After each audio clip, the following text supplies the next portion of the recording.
Welcome back to our Icebear Champion project that we're building for the Great American Monkey 1000. Hopefully you've been following along, so you're anxiously awaiting the projects that we've got planned for today. I kind of talked about it in the last video. Also talked about a lot of parts that I had on order, and I wanted to share that with you a little bit real quick. I've got that shelf filled up quite a bit since last time we saw it.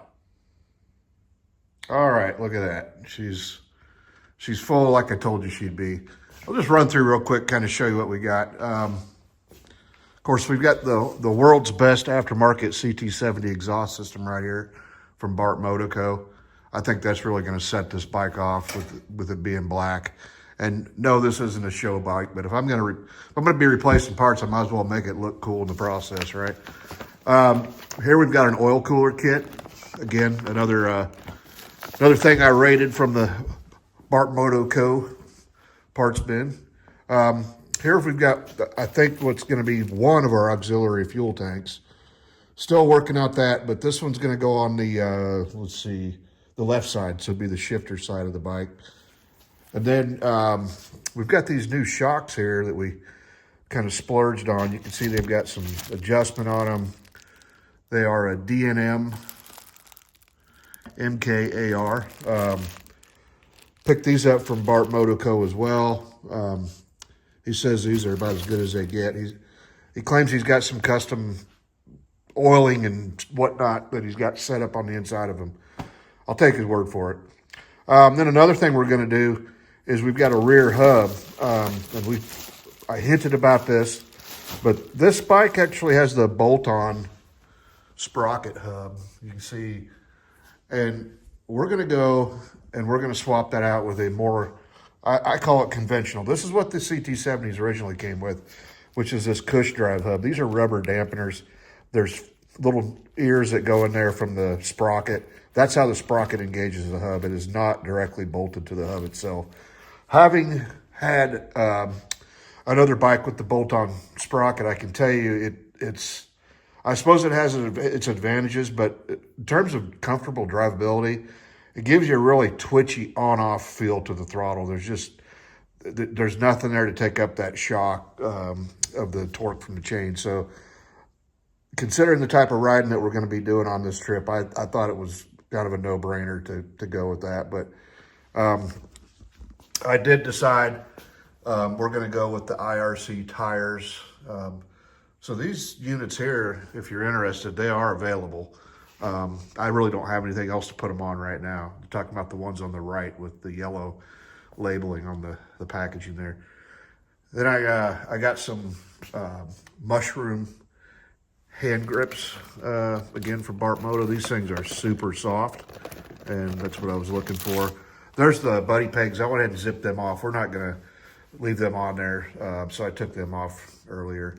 And then down here, I've got the 12-inch aluminum wheels. Again, went with the gloss black on that. And then I've got a set of Renthal BMX-style handlebars. And then in that box right there are the bar risers. So I think you're kind of seeing where this is heading. She's all coming together.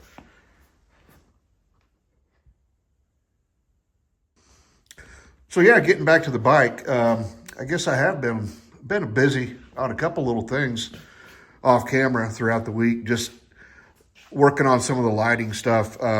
Notice the big ugly fender is gone off the back.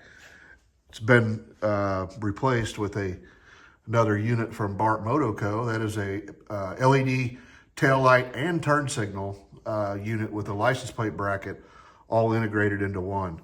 And so what I've done is, I mentioned it in an earlier video, the running lights, i.e. the taillight and the headlight, were running off the charging coil from the motor, so basically AC voltage. LEDs don't like that. They tend to flicker a lot, and then when you get down into a low idle scenario, you barely have any light. The intensity of the light matches the speed of the engine, and that was a no-go. Because I've went ahead and also, we put that nice lithium battery in there earlier, I don't think I'm going to have any shortage of power on this bike. So I converted the rear tail light and the headlight over to run directly off the battery. So when you turn the key on without the bike running, the headlight and tail light turns on. Let me show you that real quick. This might get bright. Oh, no, not too bad. So there you go. See, we got the headlight, and then we're going to come back, and there's the tail light. That's actually acts as a brake light as well. And then the slot in the center, left and right, are your turn signals. So there's plenty of videos on YouTube about how to do that conversion. So I just figured rather than bore you with that, I'd do that off camera. I'll give you just a little hint. The orange wire in your wiring harness is a keyed 12 volt positive source. So I think you can figure out the rest. Just make sure you disconnect the AC source coming from your charging coil before you hook up to that battery source. So what I really want to do today is dive into this rear swing arm. Anybody who's been around these for a day knows that there's been ongoing issues with the older models with this swing arm. And I don't know if you can see in the picture. You can't really see it, but we're going to get to that later. This is the new model they came out with this year. This swing arm looks totally different than the previous years. And everybody's like, oh, well, it's a lot beefier. Maybe it's fixed. Well, I can tell you it's not. I've got massive side-to-side movement on this. So I want to tear this down.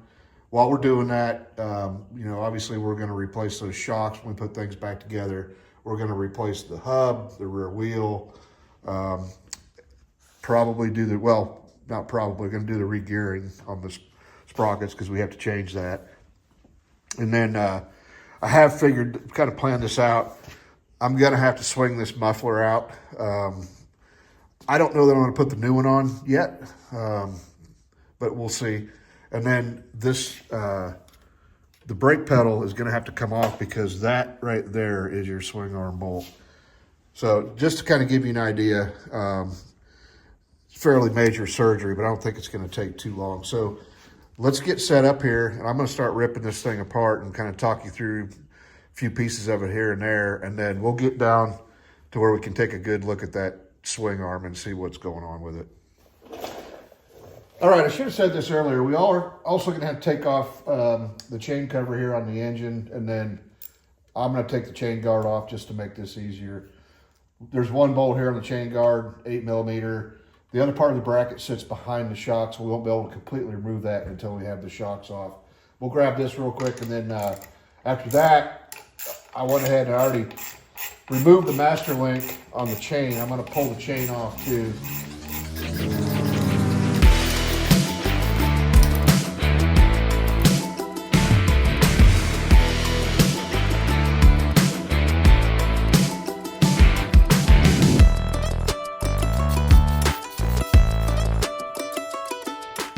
Okay, interesting observation here. I've been wondering what the gearing setup was on this, and I did figure out earlier that this is a 32-tooth rear sprocket, and our front counter sprocket is a 16.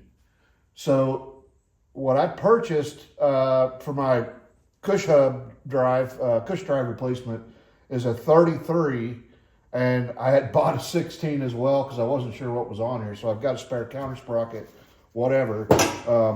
But later on, I'll do a little bit of calculation on that. I mean, I kind of know what's going to happen. It's going to make the bike just a little more lower geared. But we'll see how that works out with going to the 12-inch wheels versus the standard 10s that are on it now. So let me roll this off of here. Yeah, I got gloves on. I don't like getting my hands greasy if I don't have to. Sorry. Okay, that's that. All right, what do we want to do next? I think we'll go ahead, we'll disconnect everything that's holding the wheel on, get that out of there, and then we're not too far from pulling shocks. We're going to have to pull this rack, unfortunately, but yeah, we'll do that. All right, moved around to the other side over here. A couple things we need to disconnect before we pull the axle out. Start with your brake rod that's connected to your brake arm there. That's a 14mm. I'm just going to zip that off here with my impact. real quick like. This stuff's pretty, I mean, it's kind of obvious, right, when you're looking at it. Just gather up all your pieces and parts for later. And then you've got your brake stay down here. You probably can't see it exactly. It looks like a flat strap of metal that's got a bolt. You can see a nut coming through with a cotter pin. Pull that cotter pin out. And then I believe that's also a 14. Yes, it is. And that one, shoot. So that ain't really meant to be super tight, and that wasn't. But make sure you keep track of this bolt when you get it out of here, because it is special. And it's got a special shoulder on it, specifically for the purpose of being on this brake stay. And shoot, this one's, there we go. Okay. I'm gonna save, if you look at that, you can see the shoulder I was talking about on there. I'm gonna put this to the side so I don't lose it. There's no need to disconnect that brake stay from the swing arm. That's fine where it is. And then you've got your chain tensioners. We need to back those off. And you know, unlike your standard, you know, Honda CT70 chain tensioners, those are 10 mil. These are actually 14. So get those backed out of there. Let's see.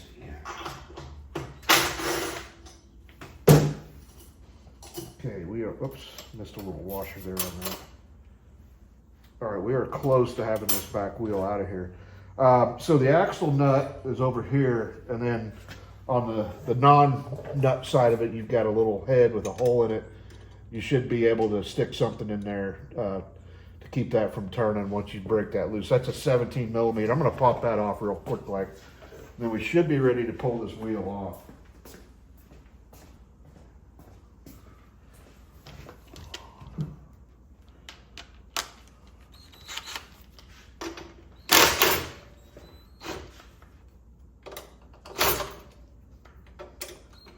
They don't give you a lot of room to get in here on this. Looks like what I've got is too big anyway. I'm gonna grab something else real quick.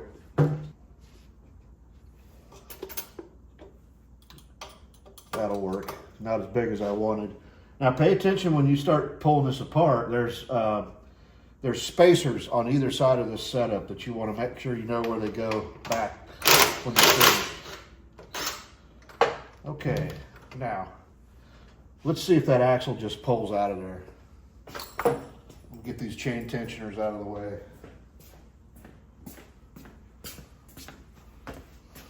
Oh yeah, nice. Get that out. There went one of those spacers I was talking about.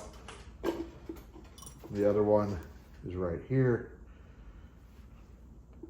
And let's just check real quick and see if those are the same thickness. Because if they are, then it doesn't matter where we put them. They are not. So the sprocket side spacer is thicker than the brake side. I'm gonna get them out of there before they get lost. So we've got to do some other activities with that wheel later. All right, we're getting close. So I think next thing we want to do is let's start taking shocks off. Can you see that? You see that movement? That's just the beginning of what we're trying to get to the bottom of. That is not supposed to be that way. But we're going to find out more about that real soon. So over here, I do want to swing the muffler out. And there is a small dogleg looking bracket right there. It's got a 12 millimeter nut on it. I'm going to pop the nut off of there, which should give me the ability to swing this out without having to completely disconnect it from the head. And then of course it's fastened up here as well. So let's get that popped out of the way real fast.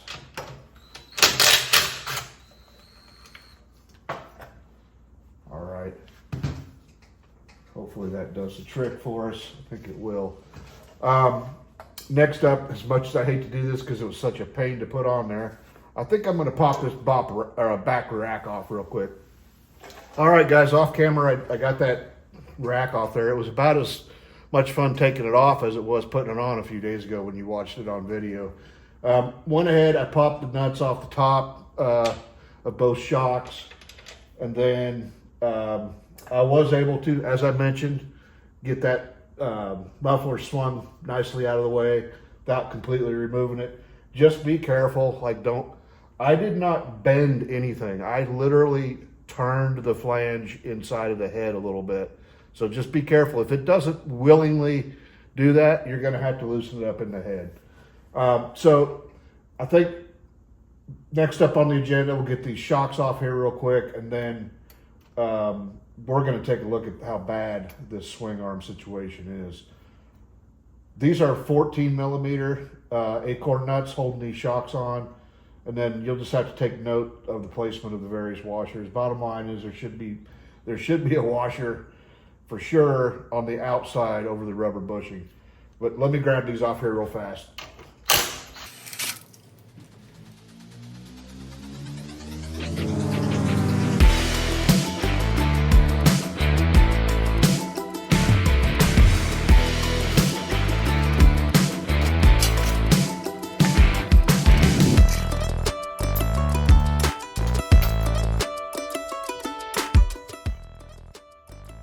All right, here we are, back in close after the teardown.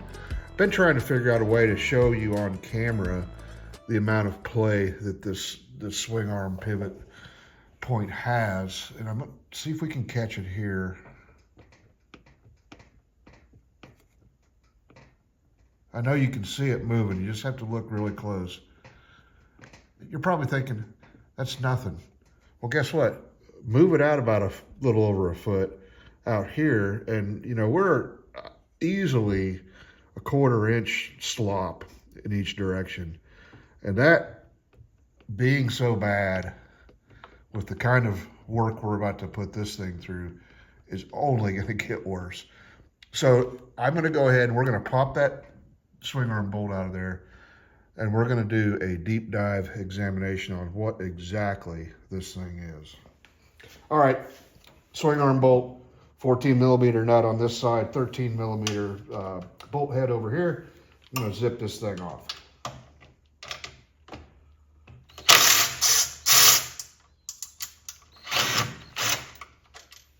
There it is.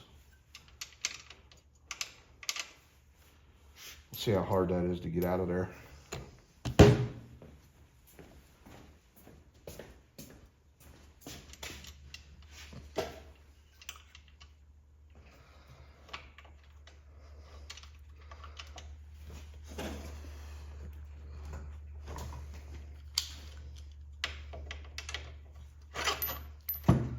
That wasn't bad.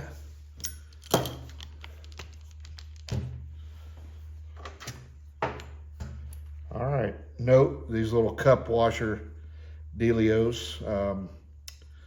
The cupped portion faces towards the swing arm.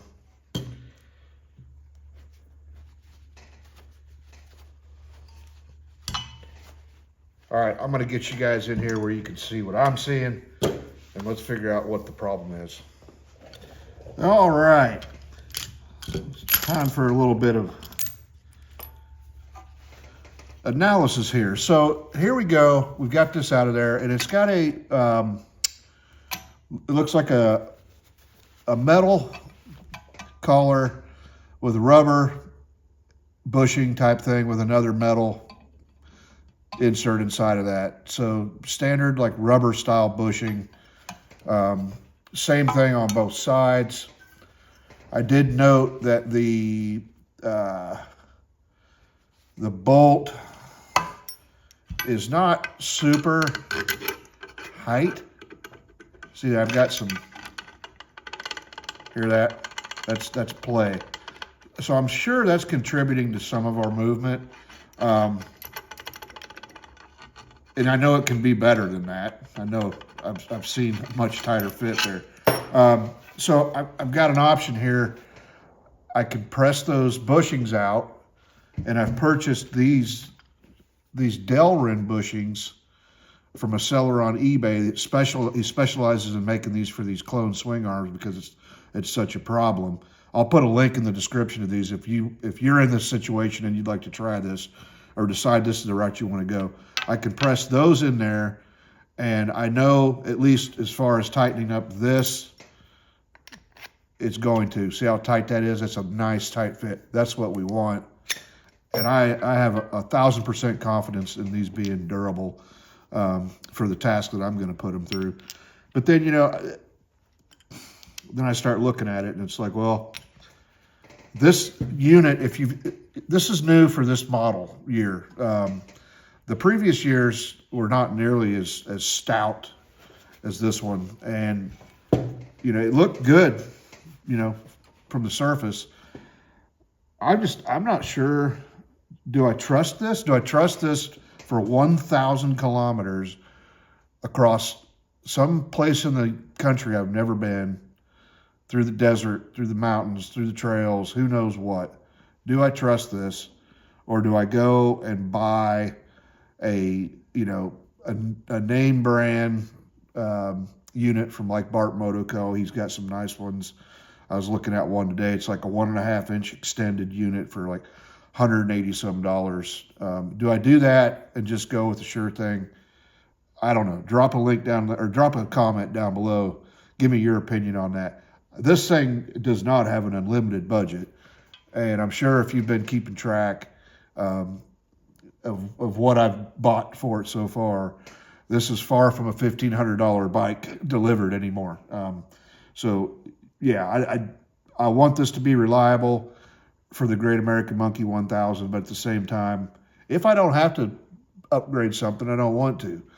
There was some comments. I was talking to one of the guys that did this trip before, and he was saying that on his, this chain tightening area got all tore up, and he actually had to like put it back together with a ratchet strap and go find someone to weld it. And I found the pictures of his mishap, and I was looking at it, and I'm not arguing with him because I wasn't there, but it looked to me, if I had to guess what happened looking at the pictures, the bolt-on sprocket, the bolts on his sprocket backed out and made contact with this and tore it up. I could be wrong, but that's sure what it looked like. So I wouldn't be so quick. I'm not so quick to blame this, because truth be told, this is probably stronger. Look, it looks stronger than a stock swing arm setup. So anyway, I'm going to have to do some thinking on these bushings. I suppose, what do I got to lose? I could put them in there, mock it back up, and see how it feels. It's so loose now that it will be instantly noticeable if that corrects the problem. So again, comment down below with your opinion on that, because I don't think we're going to get to pressing these in today during this video. All right, guys, let's talk a little bit more about this upgrade I'm doing here with this hub with the Cush drive that I spoke about earlier. Just going to do kind of a side-by-side comparison here of, here's what came off the bike. You can see the sprocket clearly has 4 bolts holding it on. Here's our new sprocket. Notice there's no bolt heads. They look like rivets because you have these tangs that come off the back, and those go down in these rubber cushions. But real quick, let's talk about this one, and then we'll get this out of the way. So the only thing I need off of this to put all this back together, because I've got the 12-inch rim, is I'm going to use I'm going to reuse these 4 bolts that actually hold the hub to the rim itself. So I will be taking that apart. And I'm not going to, it's important that you use those because they have a special nut that fits inside of that right there. That is not a regular sized nut. So please reuse that hardware. But what I'm not going to do is I'm not going to make a video on putting this together, like actually assembling it. I'm going to talk you through it, and then I think it'll be good enough for you to do it on your own later. It just seems like it'd be kind of boring, and I'm sure there's plenty of videos out there about that. So let's first talk about fitting the hub back to your nice, isn't that nice, shiny 12-inch aluminum rim. If you look at the aluminum rim where the hub bolts, you're going to see on one side there is a step down, like a little lip that drops down. What you're going to do is you're going to see the same thing on your hub. You want those two to go together. That's how you know you have this on the right side. If you don't line those two up, it'll bolt together, but it's not going to be centered when you mount it up to the swing arm. So to preserve my own sanity, I'm going to install my tires onto the rims first, and then I will bolt the hubs in. I think it'll just be easier because these are tubeless. These are not split rims, so I've got to mount those tires on there just like a car, if you will, and then get them to set the bead and seal. So we'll set that aside. Now, getting back to this cush drive, everything you see here, not the sprocket, that was separate. This was a kit I bought from Bart Moto. It also includes your complete brake panel with brake lever, everything you need. So it's a drop-in kit, 100% if you didn't have anything to start with. That's what you would get. It also comes with the dust shield and an O-ring. I mean, not a snap ring. Dust shield goes on here, and then your sprocket goes down. The ears go through that.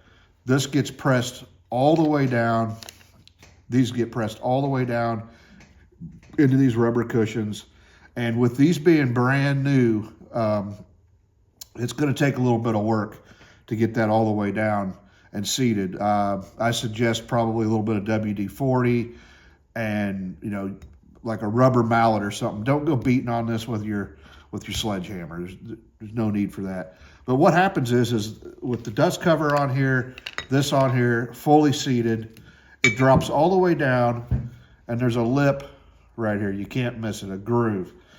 That's where the snap ring goes. That snap ring goes down in that groove. That effectively holds your sprocket to the hub. And that's pretty much all there is to that. Again, if you're looking to get one of these kits, I looked at piecing them together, and to be honest with you, it was cheaper to buy the kit from Bart Moto Co. And it's turnkey. You pick your sprocket, you buy that separately. Just make sure you don't buy a bolt-on sprocket. You need to get this style, which is, by the way, what a stock CT70 would come with. So you can order one for a stock CT70 in the size that you think you need, and you'll be fine. All right, guys, I think that's about going to do it for this one. Unfortunately, our suspicions were confirmed. The swing arm is jacked. So I think I'm going to go ahead and I'm going to give those bushings a try, and I'll take care of that off camera, and then I'll bring you back to see the results. If that doesn't fix it, then I think we're going to have to go with an aftermarket swing arm. But again, if you have any opinions on any of that, drop it in the comments. And looks like I'm going to have a busy week, but hopefully the next video we can put this thing back on its wheels, and at least on the rear we're going to have our nice new 12-inch rim. We're going to put that on when we put it back together. But for now, I think that's all we got. Thanks for watching, and if you're not subscribed, it doesn't cost you a thing. I'd appreciate it if you would.